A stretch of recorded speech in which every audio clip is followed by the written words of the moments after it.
Greetings to all from the annex. Really strange to see the bar in the middle of April closed. Really strange to see all these tables empty without you. We miss you. I'd like to start this video by thanking all the frontline people that are putting their lives at risk for us to be able to stay at home safe. Thank you.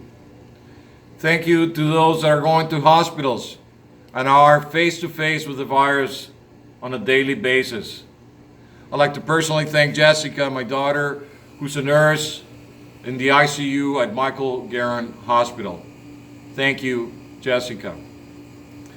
I thought I'd sing and take this opportunity to sing a song, just the chorus of Heal the Earth by Michael Jackson. Heal the earth, make it a better place for you and for me and the entire human race. There are people dying.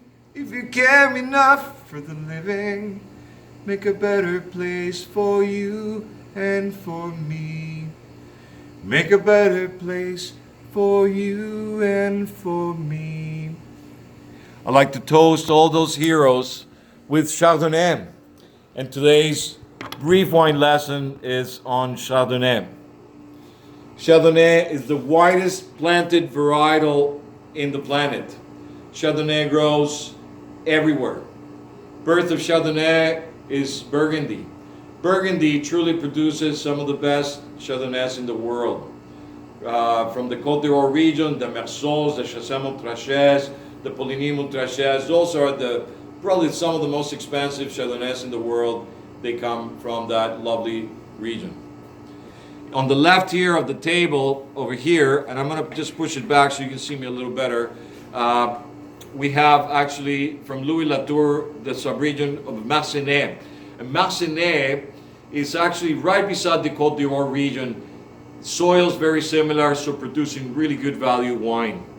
Bourgogne is the generic name and the generic entry-level wine in the region of the Côte d'Or, and therefore great value wine made from the great soils of the Côte d'Or region. Over here we have two fantastic wines from just below the Côte d'Or region, and these are Saint-Véran and Pouilly-Fuissé. Great value, not as great soils, but really good value, very good wines. In 1976, there was the grand tasting, or the Judgment Day in Paris, where American California wines specifically were brought and put side by side with the French. Surprisingly enough, the white wine that won, Chardonnay from Chateau Montelena, beat all the French wines. That was a sad day for France, as they thought nobody could make wines better than them.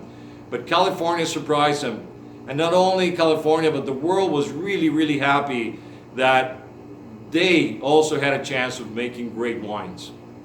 Over here, we have a great representation of a couple of great California wines. David Remy, who's a really reputable producer, making one of the best Chardonnays from the California region. And here we have trim entry-level wine from Signorello. Some of you may have had one or two bottles here at the club in the past. And we cannot forget, last but not least, it is Henry of Pelham. Of course, Niagara. Niagara can produce some really spectacular Chardonnay. After Riesling, I personally think Chardonnay is probably the strongest varietal that grows in the Niagara region.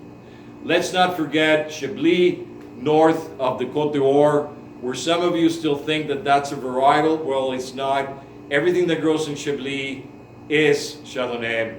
And let's finish with Champagne, which is technically mostly Chardonnay, and it's blended with a little bit of Pinot Noir at times, or a lot of Pinot Noir, and Pinot Meunier. Ladies and gentlemen, thank you, and we will see you again soon.